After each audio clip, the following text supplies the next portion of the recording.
Morning. Happy Thanksgiving to everyone and all of our viewers and listeners out there. A lot to be thankful for.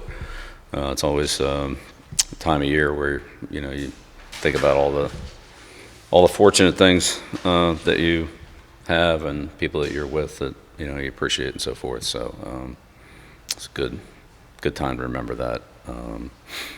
So happy Thanksgiving to everyone. Hope you have a good week. Looking forward to to this rivalry. North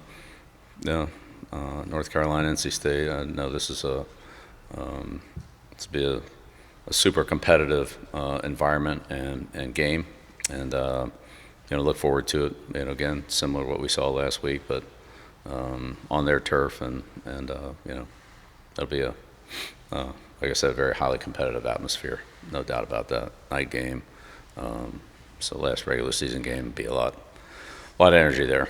I've known Coach Dorn for quite a while.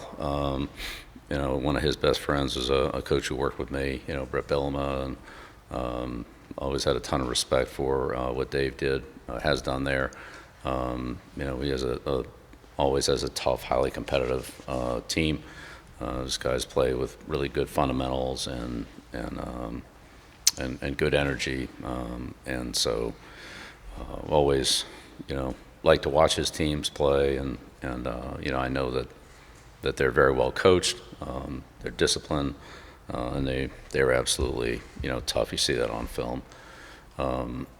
Defensively, they got a very strong front. Those two defensive linemen, Price and Cleveland. Big, strong guys, very physical inside, hard to move. Harsh is one of the better defensive ends, that we'll see. Price, those guys, Sloan, those guys are really disruptive. And of course, Fordham's leading the ACC in tackles, so he makes a ton of plays. Soares too is, productive player. So they have a very good front, and I know they've been a little, banged up in the secondary, but they've got a pretty good group there too. Marshall, did a really good job last week, against Florida State. And, Vic is their kind of, excuse me, nickelback, and, he's another very productive player. So they're tough on defense, and again, very, very well coached. The offensively, a lot of explosive players. Certainly, starting with the quarterback, Bailey, he's a problem. And they have two really good running backs with Smothers and Scott. Scott's also the kickoff returner. He's an explosive guy back there, and Smothers is, I think he leads the league in yards after contact. It looks like it. He's hard to bring down. He's very good with the ball in his hands. Both of them are. They've had some explosive runs, and then obviously Anderson is an outstanding explosive receiver. So. He's their punt returner. He's taken over those punt return duties about mid-season. Had a long one called back. Had a long, long terror screen for a touchdown, 75-yarder. Catch and run play behind the line of scrimmage. He turns it into a 75-yard touchdown. So those guys are good. And Jolie, one of the top tight ends in the conference, and kind of along with Anderson and Smothers, Bailey. I mean, it's a lot of firepower there offensively, and they've hung up some points on a lot of people. So, impressed with Hardy. Not sure what his situation is for the game. He's certainly one of the better blocking tight ends that we've seen. And their offensive line, again, a couple of those guys have been banged up, but they got, again, a big, strong physical group there to protect the quarterback and, get the running game going and so forth. So overall, really, solid team, well put together, well coached. And, they play with, again, very good fundamentals and don't make a lot of mistakes. You've got to do a good job of tackling, especially on, the quarterback for sure, Bailey, but especially on Smothers and Scott. Those two guys are definitely a problem. And defensively, it's again a disruptive group, and this is probably the strongest, most physical group that we've seen. And we've seen a few, but these guys are really it's hard to move them. And they do a good job of rushing, attacking the pocket, and maybe not a lot of high sack production, but they're disruptive with their power and their inline strength. So good all around team, well balanced team, well coached. Dave does a good job with this group.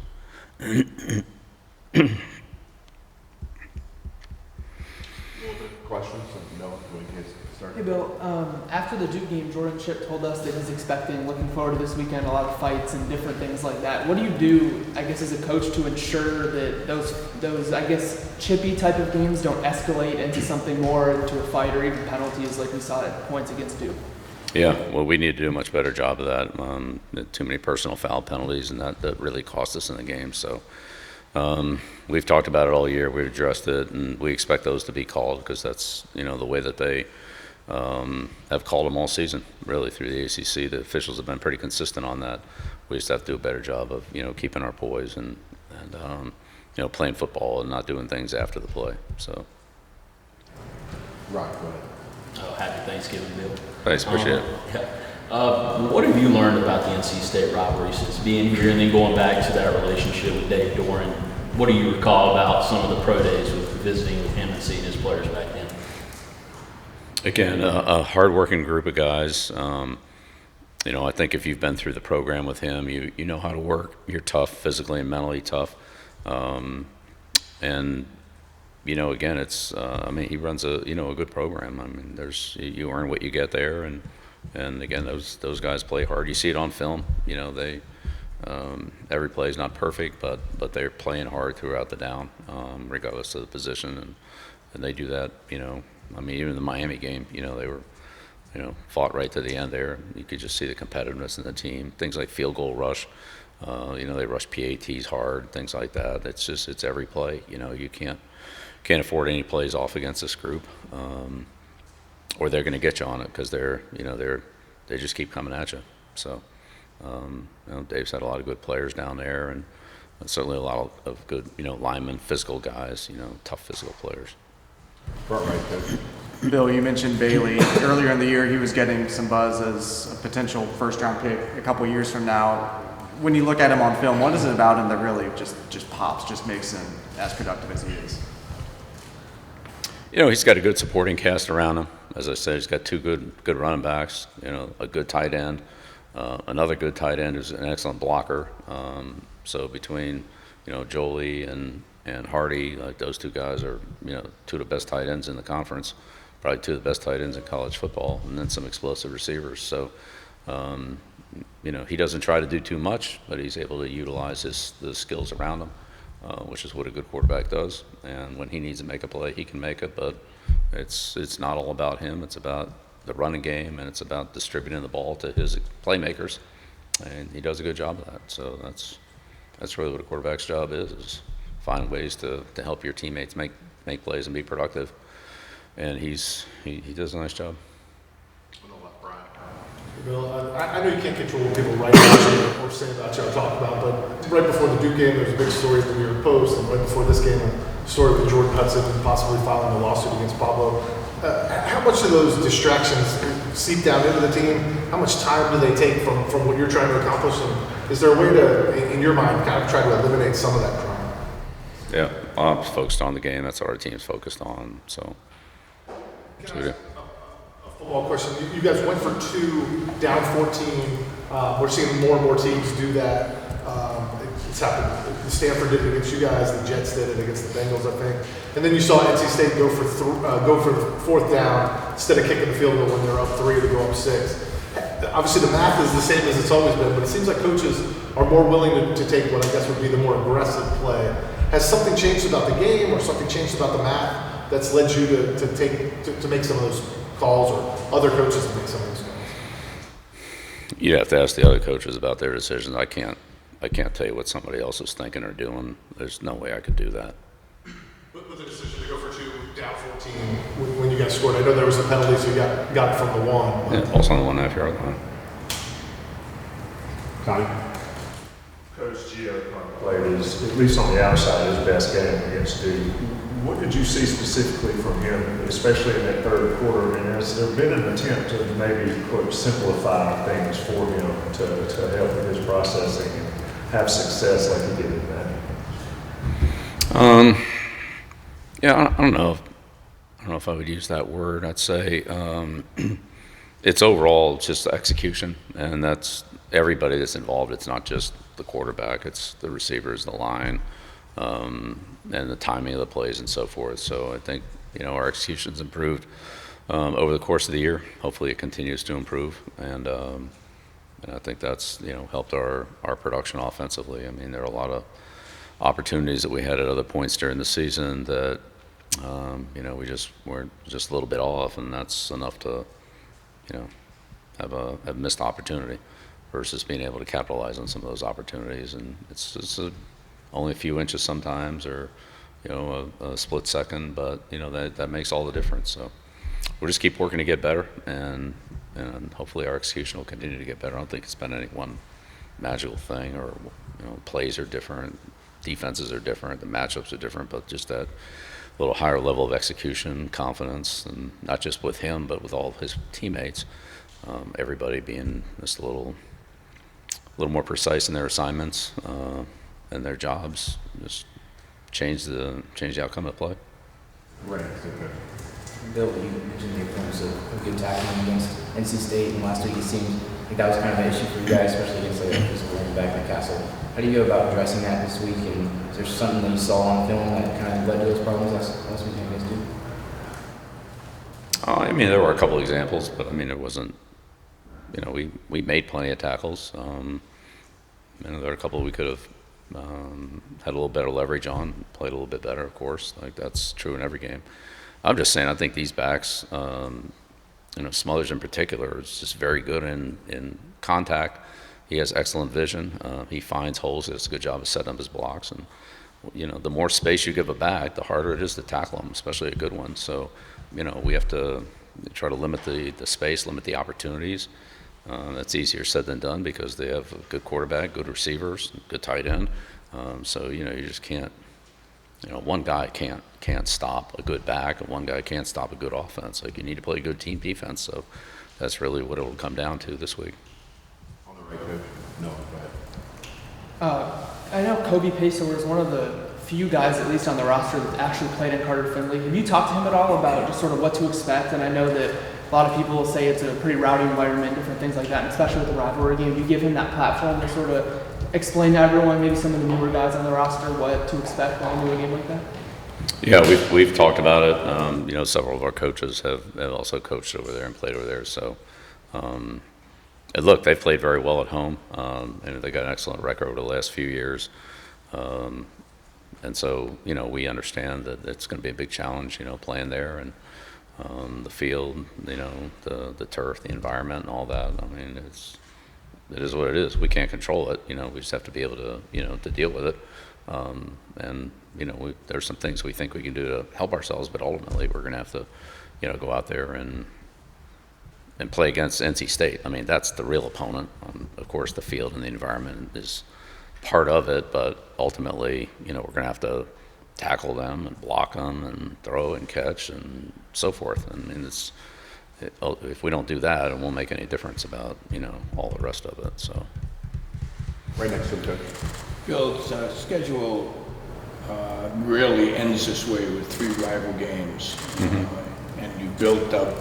Wake's a pretty good rival, Duke's a really good rival, State's a hated rival in terms of football. So, what have you felt in those? Anything different that you felt in the last 2 weeks regarding the rivalry with Carolina and the level of I don't want to say hatred, but the level of I mean, they're all, competition? Do you feel anything different about these last 2 heading into this? Yeah, I mean, they're really competitive games and in-state games and all that. So, like, yeah, it's I don't want to say the same, but it's similar in the NFL when you play a team twice a year.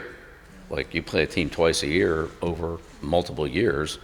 It's a lot of the same players, a lot of the same coaches, a lot of the same, you're in the same stadium. I mean, it's just, it's a different type of rivalry, but you're pretty close, You know, when you're the Giants and you're playing Philadelphia and Washington, you know, every year, or you're in New England playing the Jets and Buffalo every year, it's, you know, twice a year, sometimes 3 times a year, some of those, you know, opponents, you know, call them whatever you want, the big games, rivalries, super competitive environments. I mean, like, that's what it is. I mean, you like to play in those, you want to compete in them, whether you're a coach or a player. So once the game starts, though, you got to play the game. I mean, that's what it is. You can't control all the rest of it, and you know, fans are going to cheer when we're here, and they're going to boo us when we're away. I mean, like, that's the way it is everywhere. I mean, we've dealt with that before. I'm not really. I think the biggest thing for us to focus on is just our overall execution, communication offensively. It'll be loud when we have the ball, or when we're trying to kick it. Our communication, our execution. And as I said, we have to do a better job of, you know, keeping our poise and, you know, playing penalty free. We can't. I mean, it's hard to win when you have 10 penalties. Coach on the right and then official on the left. Go ahead, Michael.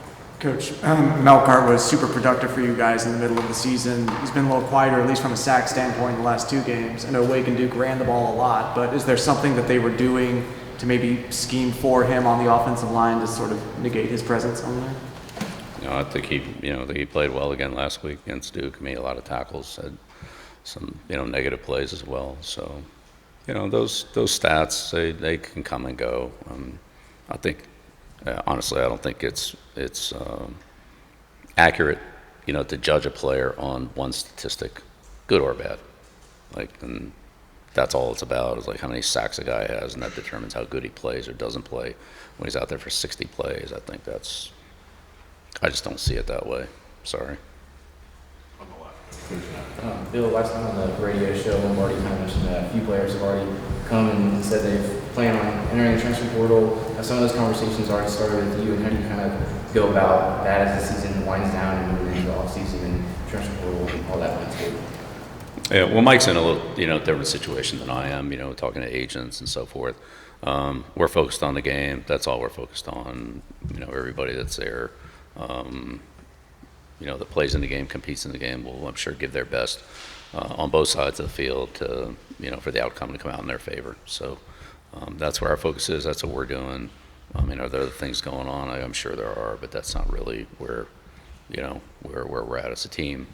But, you know, as an organization, as a program, as a university, I mean, there are other things happening that we have to, you know, have to deal with and respond to. So that's part of Mike's job. Thank you all. Okay. All right. Thanks, Bill. Great. Thank you. Have a good Thanksgiving. Yep. Thank you.